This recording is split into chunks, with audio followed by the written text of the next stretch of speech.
దేవుని యొక్క నామములో కూడి ఉన్న ప్రతి ఒక్కరికి ప్రభు పేరిట వందనములు తెలియపరుస్తూ ఉన్నాను. దేవుడు మరలా ఈ యొక్క ఉదయాన్న చక్కటి మార్నింగ్ డివోషన్లో దేవుని యొక్క వర్తమానం వినటానికి చక్కటి అవకాశము మరలా మనందరికీ అనుగ్రహించున్నాడు. రాత్రంతా సుఖవంతమైన నిద్రను మనకు అనుగ్రహించి మరలా ఈ దేవుని యొక్క వాక్యాన్ని ప్రకటించడానికి చక్కటి శక్తిని మనకి ఇచ్చి ఉన్నాడు. అందును బట్టి దేవునికి మహిమ కలుగుగాక. ప్రార్థన చేసుకుని ఈ యొక్క వాక్య పరిచర్లకు వెళ్దాం. పరిశుద్ధుడ, ప్రేమల తండ్రి, మహోన్నతుడా, నీ యొక్క కృపను బట్టి మరొకసారి వందనాలు. ఇదిగో ప్రభువా, రాత్రంతయు నాయన చక్కటి ఆరోగ్యము, చక్కటి నిద్రను మాకు అనుగ్రహించి ఈ ఉదయకాల సమయమందు ఈ ప్రార్థనలో ఏకీపించడానికి, వాక్యాన్ని ధ్యానం చేయడానికి, వినటానికి చక్కటి శక్తిని ఇచ్చి ఉన్నారు. ఈ వాక్యాన్ని వినిచుండగా మాకు వినే బుద్ధిని, గ్రహించే శక్తిని మాకు అనుగ్రహించి మీరే మహిమత పొందుకుంటారని యేసు నామములో వేడుకుంటున్నాము తండ్రి, ఆమేన్. ఈ దినమందు మనము ధ్యానం చేయబోతున్న వాక్యాంశము మన కాపరి గురించి మనము ధ్యానం చేయబోతూ ఉన్నాం.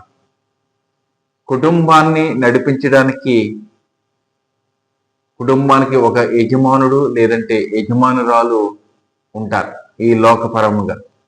అయితే ఈ యొక్క ఈ లోక బిడ్డలను నడిపించడానికి ప్రధాన కాపరిగా ఉన్నవారు ప్రభు అయిన యేసుక్రీస్తు. మనలను చాలా మంది గొర్రెలని అంటూ ఉంటారు కదండి. హైందవ సహోదరులు కూడా మనలను గొర్రెలని పిలుస్తూ ఉంటారు. మన యొక్క ప్రధాన కాపరి అయిన మరి యేసుక్రీస్తుకి మనము బిడ్డలుగాను గొర్రెలుగాను వారికి ఉన్నాం. అయితే ఈ వాక్యాన్ని మనం చూసినట్లయితే వాక్యంలో ఉన్నట్లుగా మనము బోధించుకున్నాము. గొర్రెల గొప్ప కాపరి అయిన యేసు అను మన ప్రభువును నిత్యమైన నిబంధన సంబంధమగు రక్తమును బట్టి మృతుల్లో నుండి లేపిన సమాధానకర్తయగు దేవుడు యేసుక్రీస్తు ద్వారా తన దృష్టికి అనుకూలమైన దానిని మనలో జరిగించచ్చు. ప్రధాన కాపరి అయిన యేసు ప్రభు, ఆ యేసు ప్రభు మనకి కాపరిగా ఉన్నాడు అనగా మనము గొర్రెలమే. గొర్రెలం అంటే ఏదో తప్పు మాట కాదండి. గొర్రెలు ఎప్పుడు అనుకువగా ఉంటాయి. ఆ కాపరి ఏదైతే తెలియజేస్తాడో లేకపోతే ఏ మార్గము చూపిస్తాడో ఆ మార్గము గుండా వెళ్తూ ఉంటారు. మన యొక్క ప్రధాన కాపరి ప్రభు అయిన యేసుక్రీస్తు మనకి చక్కటి మార్గాన్ని నిర్దేశించి ఉన్నారు. ఆ 33.5 సంవత్సరములు ఈ లోకంలో ఆయన జీవించి ఆయన ఏ రీతిగా మాట్లాడి ఉన్నాడో, ఏ రీతిగా సేవ చేస్తున్నాడో, ఏ రీతిగా మరి పాపులను రక్షించి ఉన్నాడో మనమందరము విని ఉన్నాం, చూసి ఉన్నాం. అయితే వారిని బట్టి, ప్రభువైన యేసుక్రీస్తుని బట్టి మనము కూడా ఆయన యొక్క బిడలము కాబట్టి, ఆయన యొక్క గొర్రెలము కాబట్టి, ఆయన యొక్క జనాంగము కాబట్టి దేవుని యొక్క క్రియలు మనలో జరిగించాలని ప్రభువైన యేసుక్రీస్తు ఎదురు చూస్తూ ఉన్నారు. ఇక్కడ మనం చూసినట్లయితే దేవుడు యేసుక్రీస్తు ద్వారా తన దృష్టికి అనుకూలమైన మనలో జరిగించు ప్రతి మంచి విషయంలోనూ తన చిత్త ప్రకారము చేయటకు మిమ్మల్ని సిద్ధపరచునుగాక. ఏమండి, ఆయన ఏదైతే ఉద్దేశము కలిగి ఉన్నదో ఆ 33.5 సంవత్సరాల్లో 3.5 సంవత్సరములు దేవుని యొక్క మరి ఆ సేవకుడు ఏ రీతిగా ఉండాలో, ఏ రీతిగా ఆ యొక్క జనాంగాన్ని ఇంకను నడిపించబడాలో ఆ రీతిగా సేవ చేసి మరి ఆయన పరలోకానికి వెళ్ళినట్టుగా మనం చూస్తూ ఉన్నాం. ఆయన ఏదైతే క్రియలు చేస్తున్నాడో ఆ క్రియలన్నీ సేవకులు చేయాలి, అలాగనే విశ్వాసులు కూడా చేసి మరి దేవుని మహిమపరచాలని ఆయన కోరుచూ ఉన్నాడు.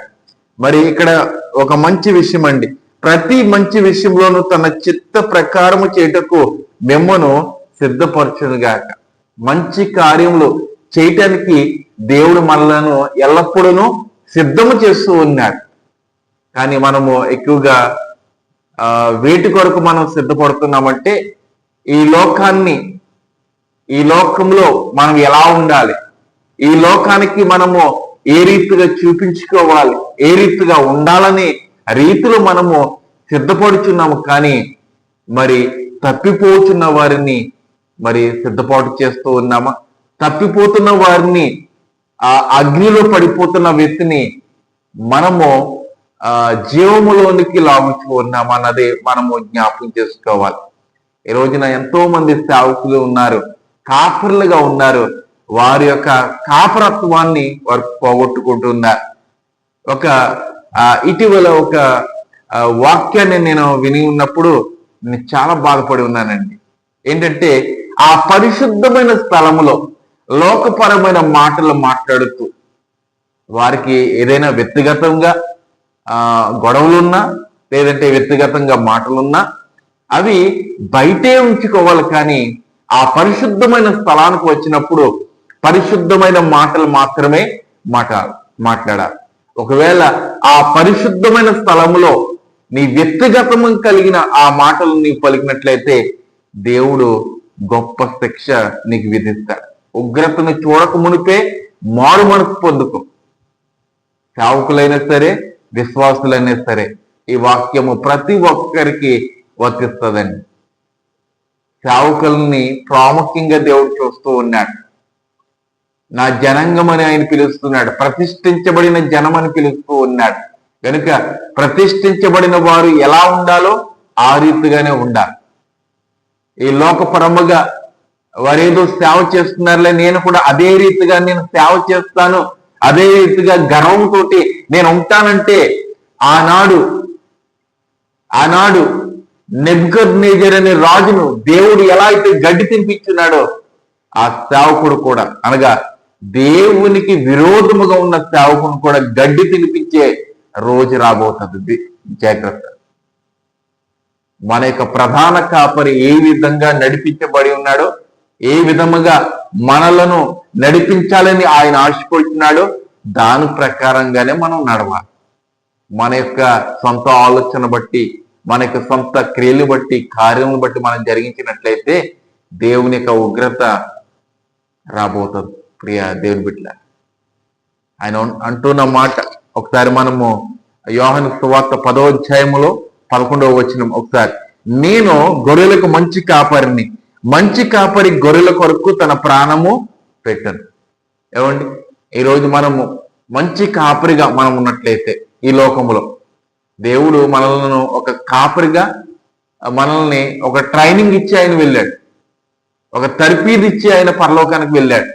ఆ తర్ఫీదు ఏమండి, ఈ లోకంలో ఎన్నో డినామినేషన్స్ సంఘాలు ఉన్నాయి, ఎన్నో యూనివర్సిటీలు ఉన్నాయి. అవన్నీ దేవుని యొక్క నామాన్ని బట్టి నడుస్తూ ఉన్నాయంటే నడవటం లేదు. మన యొక్క ప్రధాన కాపరి ఏ విధంగా నడిచినాడు దాని ప్రకారంగా నడుస్తున్నాయంటే నడవటం లేదు. వారి యొక్క సొంత ఆలోచనలు, వారి యొక్క వ్యక్తిగత క్రియలు ఈ యొక్క కాపరి విషయంలో కూడా వారు జరిగిస్తూ ఉన్నారు. మన ప్రధాన కాపరి ఏమండి, డబ్బుని ఆశించలేదండి. లేకపోతే ఆయన వస్తున్నప్పుడు నా మీద పూల వర్షము కురిపించండి ఆయన చెప్పలేదు. లగ్జరీ కార్లు తిరగమని ఆయన చెప్పలేదు. దేవుడు ఆశీర్వదించాడు, తిరుగుతూ ఉన్నాం. కానీ అదే శాశ్వతమని, అదే గర్వంతో మనం ఉన్నామంటే ఓ రోజున దేవుడు మనల్ని తప్పక ఆ ఉగ్రతలో నిలబెట్టే రోజు వస్తాడు. ఈ రోజున సేవకులతోటి దేవుడు సూటిగా తేటగా మాట్లాడుతున్నాడు. ఒకవేళ తప్పు సేవ చేస్తున్నట్లయితే, దేవునికి వ్యతిరేకంగా మనం సేవ చేస్తున్నట్లయితే మన యొక్క మనసును మార్చుకుని నిజమైన సేవ చేయడానికి ముందుకు రావాలని ప్రభుపేట నేను మనం చేస్తూ ఉన్నాను. అయితే ఇక్కడ 11వ వచనం ఏమండి, ఇక్కడ 11వ వచనం, నేను గొర్రెలకు మంచి కాపరిని, గొర్రెలకు మంచి కాపరిని అనగా విశ్వాసులకు నేను మంచి కాపరిగా ఉన్నానని మీరు గుండెల మీద చేయి వేసుకుని చెప్పండి. తప్పిపోయారా? ఏమండి, విశ్వాసులు కాదు, కాపర్లే తప్పిపోతూ ఉన్నారు. ఎవరైనా సంఘం నుంచి వెళ్ళిపోనేలే అన్నట్ల కింద ఊరుకుంటున్నారు కదండి. మరొక విశ్వాసం వస్తున్నారులే, ఆ విశ్వాసం పోతే ఏంటి, మరొక విశ్వాసం వస్తున్నారులే అని మనం ఆనందపడుతున్నాం. కానీ ఆ ఆ వెళ్ళిపోయిన వ్యక్తి ఏ రీతిగా దేని కొరకు వెళ్ళిపోయాడు? మనం మంచి కాపరిగా ఉన్నామా లేకపోతే చెడ్డ కాపరిగా ఉన్నామా అన్నది విశ్వాసులు వెళ్ళిపోవడంలో తెలుస్తూ ఉంటుంది మాట. ఏమండి, ఒకవేళ దేవుని యొక్క వాక్యము మన యొక్క ఆ స్థితిని బట్టి ఏమండి ఇతరులు మారాలి. ఎలాగా? దేవుని యొక్క వాక్యము మనలో ఉంటే మన యొక్క క్రియలు, మాటలు సమస్తము మారిపోతాయి. దేవుని యొక్క వాక్యంతో నింపబడటం లేదు ఈ యొక్క నేటి సేవకులు. ఏమండి, వారు ఈ లోకాన్ని అనుసరిస్తూ ఉన్నారు, ఈ లోక పోకడలను అనుసరిస్తూ ఉన్నారు, ఈ లోక మాట తీరుని అనుసరిస్తూ ఉన్నారు. ఫలానా మంచి సేవకుడు లేదంటే ఫలానా ప్రాముఖ్యత కలిగిన ఒక సేవకుని యొక్క వాయిస్ని బట్టి ఆ వాక్యాలు బోధిస్తూ ఉంటారు. ఇటీవల ఒక వాక్యాన్ని చూస్తానండి, ఎవరో బోధిస్తున్నట్లుగా ఈయన బోధిస్తూ ఉన్నారు. పొలం చూసి నక్క వాతలు పెట్టినట్లుగా ఏమండి ఈ రోజున సేవకులు కూడా మిమిక్రీలు చేస్తూ సేవను చేస్తూ ఉన్నారు. అలాంటి సేవ దేవునిలో నిలబడదు, దేవునికి ఇష్టముగా ఉండదు. ఏమండి, కనుక జ్ఞాపకం చేసుకోండి, ఇక్కడ మనకి ప్రధాన కాపరిగా ప్రభు అయిన యేసుక్రీస్తు ఉన్నారు. యేసుక్రీస్తుని బట్టి మనం నడవాలి, కానీ ఇతరులను బట్టి మనం నడవటం కాదు. ఒక గొర్రె మంద ఉందనుకోండి, ఆ మంద ఆ కాపరి ఏదైతే మార్గాన్ని సూచిస్తాడో అక్కడ అగ్ని ఉన్నా కూడా, అగ్నిలోంచి దూకేమన్నా కూడా ఆ గొర్రెలు ఆ రీతిగా దూకేస్తాయి. ఎందుకంటే ఆ కాపరి యొక్క మాటను ఆ యొక్క గొర్రెలు అనుసరిస్తాయి. మన యొక్క ప్రధాన కాపరి యొక్క మాటలు మనము అనుసరించటం లేదు. ఈ యొక్క నేటి దినాల్లో మనకు అర్థమవుతున్నా కూడా, మనకు తెలిసినా కూడా ఆ మార్గం కంటే మనం ఏదైతే మార్గాన్ని నిర్దేశించుకుంటున్నామో దాని ప్రకారంగానే వెళ్ళిపోతున్నాము. కానీ మన యొక్క ప్రధాన కాపరి యొక్క మాట తీరుని బట్టి మనము వెళ్ళటం లేదు. నేను గొర్రెలకు మంచి కాపరిని, మంచి కాపరి గొర్రెల కొరకు తన ప్రాణము పెట్టాడు. మన కొరకు ఆయన ప్రాణం పెట్టాడు. యుగ యుగాలకు సరిపోయినంత ప్రాణం ఆయన మనకు పెట్టాడు. ఏమండి, నూతన యెరూషలేములో, నూతన ఆకాశము, నూతన భూమిలో మనము నివసించేనంత వరకు ఆయన యొక్క రక్తాన్ని కాచి మన కొరకు ఆయన ప్రాణం పెట్టాడు. యుగ యుగాలు. హెబ్రీయులు 13వ అధ్యాయము 21వ వచనంలో యేసుక్రీస్తుకు యుగ యుగములకు మహిమ కలుగుగా.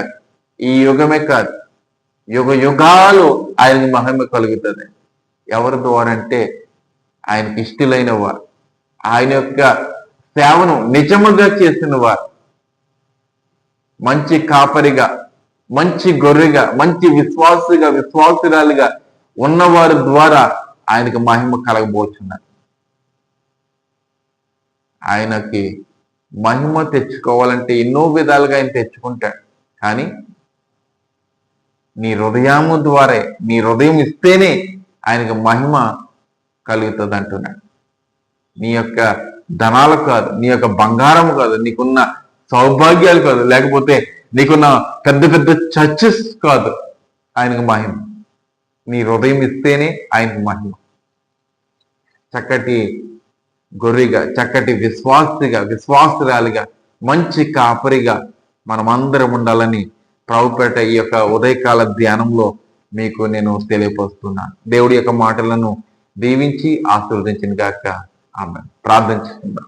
పరిశుద్ధ ప్రేమల తండ్రి యేసయ్య నీకు వందనాలు. ఇంతవరకు ప్రభు నీకు వాక్యం ద్వారా మా అందరితోటి సూటిగా తేటగా మీరు మాట్లాడున్నారు. అవునిస్తయ్య, మాకు ప్రధాన కాపరిగా నీవే ఉన్నావు. మమ్మల్ని మీరు దీవించండి, మమ్మల్ని మీరు నడిపించండి ప్రభు, మమ్మల్ని మీరు ఆశీర్వదించండి అయ్యా. నీకు వందనాలు.